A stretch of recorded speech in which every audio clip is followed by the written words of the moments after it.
अब लॉरेंस की फोटो आएगी बिश्नोई की चक्र लिए हुए हाथ में, उसके अम्मा ने दूध नहीं पिलाया है जो राजा भैया को ट्रोल कर दे।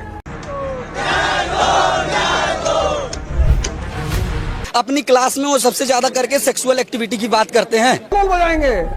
लॉरेंस वो ज्वाइन तो करना चाह रहे थे कांग्रेस पार्टी को, पर सीट मांग रहे थे बीजेपी से, और चुनाव लड़ना तो चाह रहे थे सपा से, पर उन्होंने बड़े भैया ने ज्वाइन कर ली आम आदमी पार्टी, क्योंकि हमारे बड़े भैया आम आदमी हैं। तो नमस्कार साथियों, आज हम बात करेंगे अपने ओझा सर के बारे में, जिन्हें आप लोग मोटिवेशनल स्पीकर के नाम से यूट्यूब और गद्दी पे चाहे हम रहे या मुन्ना,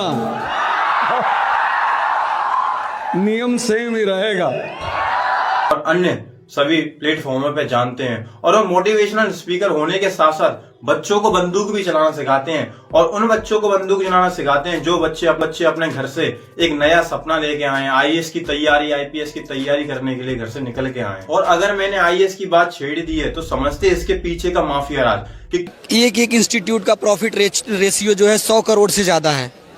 टर्नओवर जो है मंथली प्रॉफिट रेशियो 100 करोड़ से ज्यादा है। किस तरीके से उन बच्चों को लूटा जा रहा है जो अपने घर से बाहर निकल के दूसरे देश में आए हैं, चाहे वो फीस हो, चाहे वो रहने खर्चे का काम हो। अपने मन का किराया बढ़ाते हैं, घटाते हैं। अगर कोई बच्चा BMW लेके नीचे खड़ा हो गया ना, जो रूम 10,000 का है वो तुरंत 20,000 का हो जाएगा।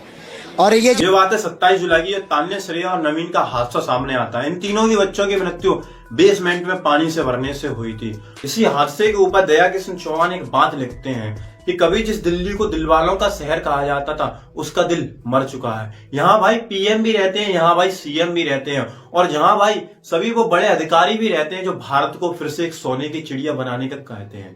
परंतु अफसोस की बात तो ये है कि उन तीनों की बच्चों की जान नहीं बचा पाए जो अपने घर से एक बड़ा सपना लेके आए थे। क्या आप लोगों ने मिलकर कभी ये सोचा है कि उन तीनों के माता पिता पे क्या बीती होगी? उन्होंने कैसे हालातों में अपने दिल्ली में बच्चों को पढ़ने के लिए भेजा होगा, परंतु उनके साथ हुआ क्या? और भाई लोग, दिल दहलाने वाली बात तो तब सामने आती है जब इसका पूरा सिस्टम के आरोपी सामने आते हैं। आरोपी नंबर 1 जो सामने आता है वो होता है MCD। आरोपी नंबर 2 जो सामने आती है वो दिल्ली सरकार या ALG होती है, और आरोपी नंबर 3 को आप देखते ही चौंक जाओगे, उसका नाम है फायर डिपार्टमेंट।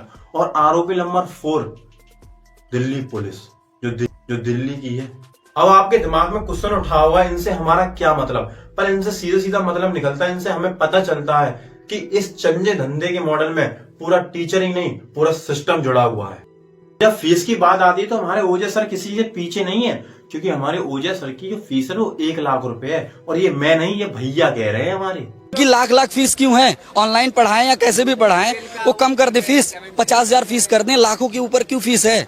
बल्कि मुझे ये भी पता चला, जब उन्होंने ये अनअकैडमी ज्वाइन की थी तब एक बात कहते हैं इंटरव्यू, ये कहते हैं भैया मुझे बस पैसा कमाना है, मुझे पैसे से मतलब है, जिन्हें पैसा नहीं कमाना वो हिमालय पर है। भाई ओझा सर कुछ भी जो मुंह में से आया बक दिया, निकाल दिया, समझा सोचा नहीं।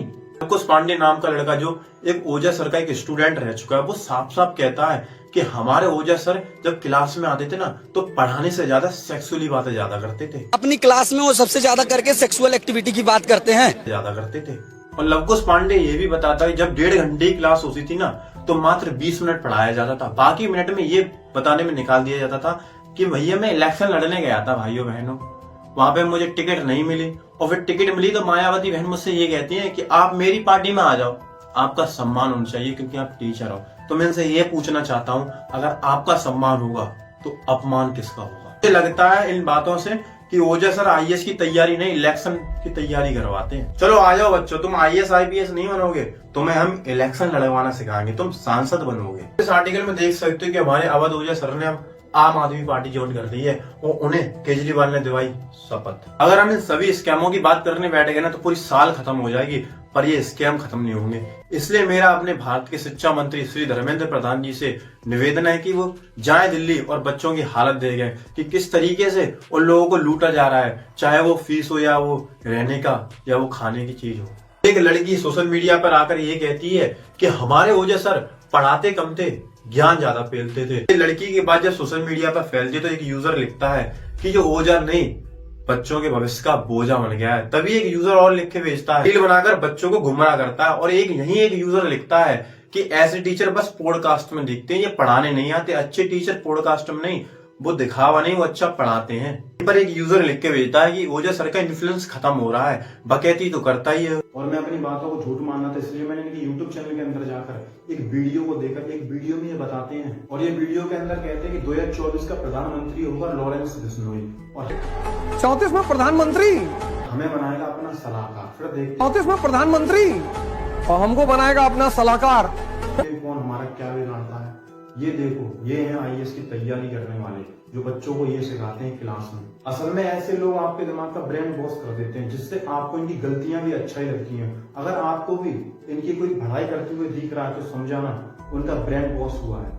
परंतु हमारे ओजस सर को क्या पता कि आज की जनरेशन को मोटिवेशनल की नहीं, अच्छे मार्गदर्शन की जरूरत है। मैं तो उन लोगों का कोटि कोटि नमन करता हूँ जिन लोगों ने हमारे भारत के लिए कॉन्स्टिट्यूशन का निर्माण किया, जिसकी वजह से हम अपनी बातों को आपके सामने रख पा रहे हैं। तो धन्यवाद दोस्तों। अगर हमारे वीडियो में नेक्स्ट भी आपको इन्फॉर्मेशन मिली हो तो हमारी वीडियो को लाइक करना है, चैनल को सब्सक्राइब कर लेना और बेल आइकन को प्रेस कर देना, जिससे आने वाली वीडियो आपको सबसे पहले मिल सके।